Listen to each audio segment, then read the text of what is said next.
You won't believe what happened in the House of Commons last week. Someone used a word so offensive that pearls were clutched, knickers were twisted, and as the kids say, mad sus was had. When will we put an end to this wacko policy by this wacko Prime Minister? Mr. Poilievre, I'm going to ask the Honourable Leader of the Opposition to withdraw. You can almost hear the collective, oh my, all the way past the Queensway. Now, I've had the honor to represent Regina Capel in the House of Commons for a few years now, including a term as Speaker of the House of Commons. And I can tell you that wacko doesn't even make the top 10 most outrageous insults that I've heard used in the chamber.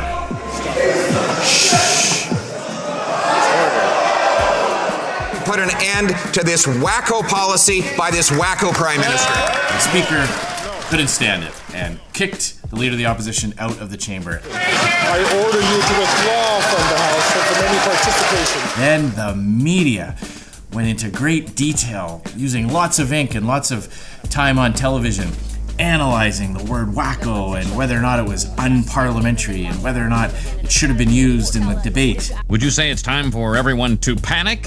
Yes, I would, Ken. And it got me thinking, never mind looking at the word that was used to describe the policy.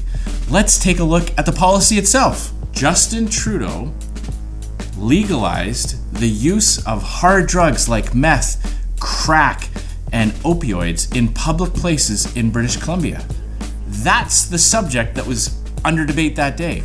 So instead of focusing on the word wacko itself, why don't we take a look at all the ways that Justin Trudeau is a wacko? Way out there, an extremist.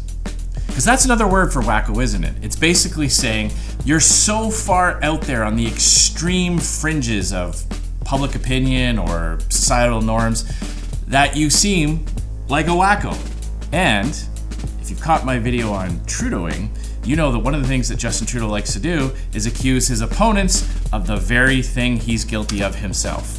Now, I'm sure we can all agree that thinking that it's okay for someone to use meth in a maternity ward in a hospital where nurses have to treat other patients and go about their daily tasks, that would be wacko, that would be very extreme. But it's not just on drug policy that Justin Trudeau holds positions or views that are so far removed from the mainstream public opinion. It's on a whole host of issues, like on drugs, free speech, banning plastics, the carbon tax, his association with the World Economic Forum.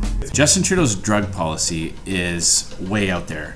We already talked a little bit about the fact that he legalized the use of hard drugs like meth, crack, opioids in public places. So bus stops, public transit itself, hospitals, parks. There are reports of dogs overdosing because they sniff a pile of drug residue on the grass. A South Surrey man is warning other dog owners after his Labrador nearly died of a fentanyl overdose.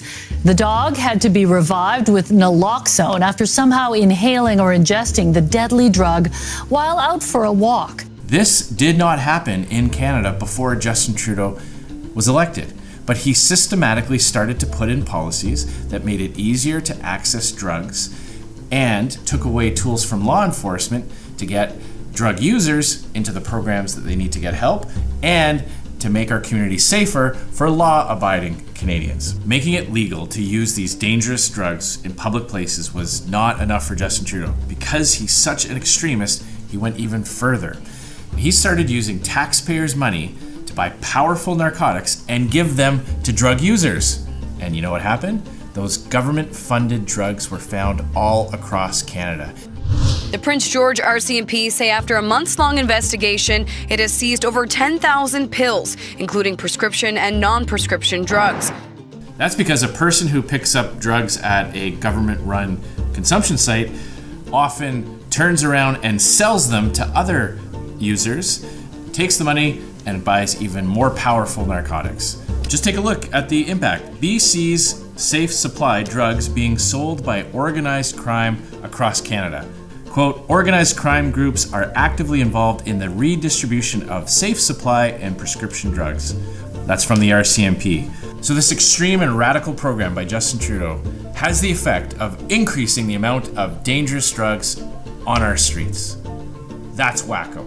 Now, after the BC NDP government realized that they were plummeting in the polls and that British Columbians were sick and tired of this drug policy, they did a massive reversal. Asked Justin Trudeau to reverse his decision and make this use illegal again. The request to the federal government is essentially recriminalization of the possession or use of illicit drugs in public spaces, period. But don't be fooled. Justin Trudeau still believes in this policy.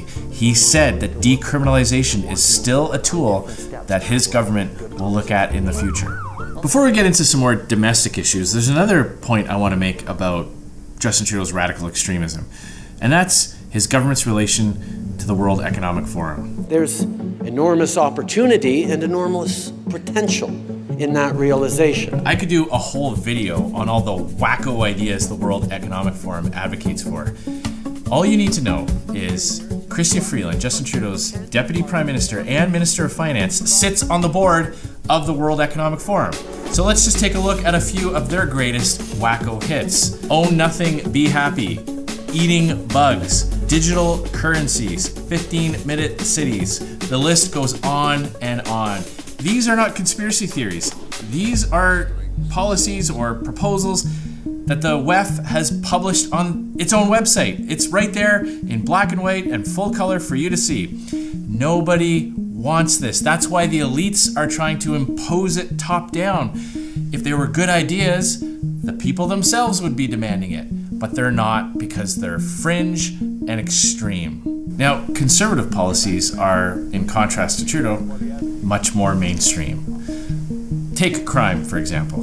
Conservatives believe that dangerous and repeat offenders should face meaningful consequences so that you can live your life in safety, so that you don't have to worry about your kids playing at the park or about getting mugged when you're done your shift at the end of the day. Now, conservatives believe in important principles like rehabilitation, diversion, and helping people get out of a life of crime and back to being productive members of society. But if someone commits the same crime over and over again, especially violent offenses, that person needs to be kept away from all the people who are following the laws and being peaceful.